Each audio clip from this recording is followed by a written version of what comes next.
Kinundena ng Malacanang Press Corps ang mga alegasyon na pinagtatakpan ang totoong kalusugan ni Pangulong Bongbong Marcos.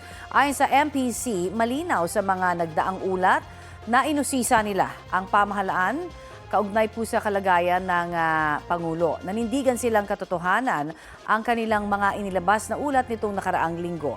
Tinawag nilang garapal na tangkang pagsira sa kredibilidad ng mga mamamahayag ang mga alegasyon at panliligaw umano sa publiko para magsulong ng interes ng ilan. Nababahala naman ang Presidential Photojournalists Association sa mga alegasyong recycled o gawa-gawa lang ang kuha nila sa mga event ng gobyerno, partikular noong araw ng kagitingan.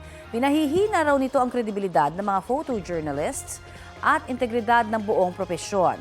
Sabi naman ng Malacanang Cameramen Association, hiwalay ang kanilang mga kuha sa feed ng Radio Television Malacanang o RTVM.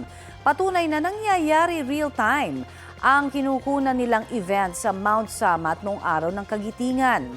Iniulat rin daw ang mga detalyeng tiyak na ngayong taon lamang masasabi ni Pangulong Marcos tulad ng may kinalaman sa presyo ng langis na dulot ng gyera sa Middle East.